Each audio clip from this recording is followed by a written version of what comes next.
పార్వతీపురం ప్రజాశక్తి విలేకరిపై దాడిని ఖండిస్తున్నాం. ప్రధానంగా ఇప్పుడు ప్రతిపక్ష పాలక పార్టీలు ఏం చేస్తాయంటే ఒక జర్నలిస్టులు వాళ్ళు చేసే కార్యక్రమాలని ఎత్తి చూపడంతో పాటు ప్రజలకు సంబంధించిన పథకాలు కూడా విలేకరులే బయట తీసుకుపెట్టారు. వాళ్ళు చేసే తప్పుల్ని బయట పెట్టినారనే ఉద్దేశం చేత మన్యం పార్వతీపురం ప్రజాశక్తి విలేకరిపై దాడి చేయడం ఈ చిత్తూరు జిల్లా శాఖ ఏపీడబ్ల్యూజేఎఫ్ పక్షాన తీవ్రంగా ఖండిస్తా ఉన్నాం. ఇలాంటి దాడులు తిరిగి పునరావృతం అయితే ఆందోళనలు ఉధృతం చేస్తామనేసి హెచ్చరిస్తా ఉన్నాం. జర్నలిస్టుల ఐక్యత, వర్ధిల్లాలి జర్నలిస్టుల ఐక్యత, వర్కింగ్ జర్నలిస్టుల ఫెడరేషన్. నిన్నటి రోజున మన్యం జిల్లా పార్వతీపురం ప్రజాశక్తి విలేకరి పైన ఆ జిల్లా తెలుగుదేశం పార్టీ జిల్లా అధ్యక్షుడు దాడి చేయడం జరిగింది. అక్కడ ఉన్నటువంటి ప్రజా సమస్యలను వెలుగులోకి తీసుకురావడంతో పాటు ప్రోటోకాల్ పాటించడం లేదనే వార్తను ప్రజాశక్తిలో ప్రచురించారని చెప్పి విత్ ఫోటోలతో సహా ప్రచురించారని చెప్పి విలేకరిని బెదిరించడంతో పాటు దాడి చేసి కొట్టడం అనేది జరిగింది. విలేకరులు ప్రజాస్వామ్య వ్యవస్థలో కీలకమైన వ్యక్తులు. ప్రజలకు ఉన్నటువంటి సమస్యలను వెలుగులోకి తీసుకురావడంతో పాటు ప్రభుత్వం చేసేటటువంటి సంక్షేమ కార్యక్రమాలు సక్రమంగా అమలు కావాలనే ఉద్దేశంతో పనిచేసేటటువంటి విలేకరుల పైన ఇలాంటి దాడులు జరగడం అత్యంత దారుణం. అదేవిధంగా రాష్ట్ర వ్యాప్తంగా అనేక పత్రికల్లో పనిచేస్తున్నటువంటి వాళ్ళు కానీ వీడియో జర్నలిస్టుల పైన కానీ దాడులు అనేటివి జరుగుతూ ఉన్నాయి.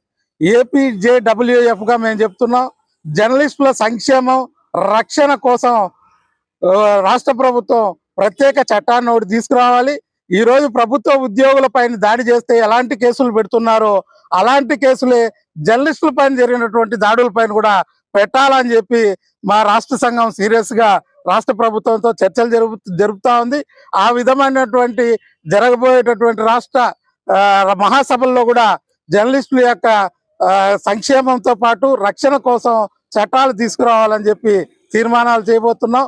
అలాగే పార్వతీపురంలో మన్యం జిల్లా పార్వతీపురంలో జర్నలిస్టులపై జరిగినటువంటి దాడిని సీరియస్ గా ఖండిస్తూ ఇలాంటివి పునరావృతం కాకుండా రాష్ట్ర ప్రభుత్వం తగిన చర్యలు తీసుకోవాలని చెప్పి కోరుతున్నాం.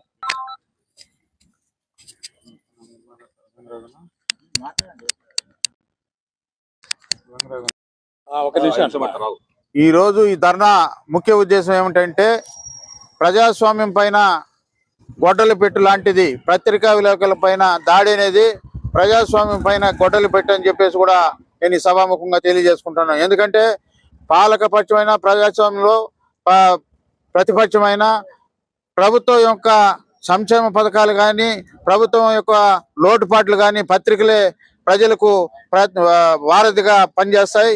అట్లాంటి విలేకరుల పైన దాడి చేయడం అది ఏ పార్టీకి సంబంధించిన వాళ్ళైనా కూడా కానీ ఇది తప్పే. పత్రికలకు విలేకరుల పైన దాడి చేసిన వాళ్ళకు ప్రత్యేక చట్టాలు పెట్టి వాళ్ళు కఠినంగా శిక్షించాలని చెప్పేసి కూడా ఏఐడిఆర్ఎఫ్ తరఫున ఈ ఆంధ్రప్రదేశ్ ఆల్ ఇండియా దళిత రైట్స్ తరఫున మేము తీవ్రంగా ఖండిస్తున్నాం. మన్యం జిల్లాలో ప్రజాశక్తి జర్నలిస్టు రామారావు పైన వేణుగోపాల్ నాయుడు అనే కాంట్రాక్టరు దాడి చేయడాన్ని సిఐటిగా మేము తీవ్రంగా ఖండిస్తున్నాం.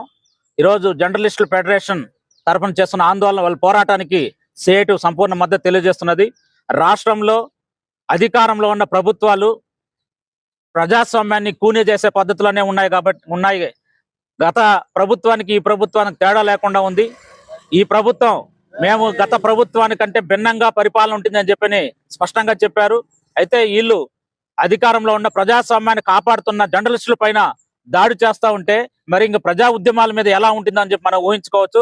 అందువల్ల ఆయన అక్కడ వాళ్ళ వృత్తిరీత్యా మొత్తం అక్కడ సమగ్ర దీంతో మొత్తం స్టోరీ వార్తా సేకరణ కోసం వెళ్ళినప్పుడు గతంలో ఏదో జరిగింది, మీ ప్రజాశక్తి వల్లనే ఈరోజు మేము మా అవినీతి అంతా బయట వచ్చిందనే పేరుతో దాడి చేయడం అనేది ఈ చాలా దుర్మార్గమైన ఘటన. అందువల్ల ఇలాంటి ఘటనల్ని రాష్ట్ర ప్రభుత్వం వెంటనే స్పందించి ఆ దాడి చేసిన వాళ్ళపై చర్యలు తీసుకోకపోతే భవిష్యత్తులో జర్నలిస్ట్ ఫెడరేషన్ చేసే పోరాటాలకి సిఐటిగా సంపూర్ణ మద్దతు ఉందని చెప్పి తెలియజేస్తున్నాం. దళిత ప్రజావేదిక రాష్ట్ర అధ్యక్షులు మన్యం జిల్లా పార్వతీపురంలో ప్రజాశక్తి విలేకరిపై దాడి చేయడం ఇది హేయమైన చర్య. దీన్ని మేమంతా ఖండిస్తున్నాం. ఇలాంటి చర్యలు పాల్పడడం చాలా దారుణం. విలేకరులు అంటే ప్రభుత్వానికి ప్రజలకు వారాదిగా ఉండేవాళ్ళు.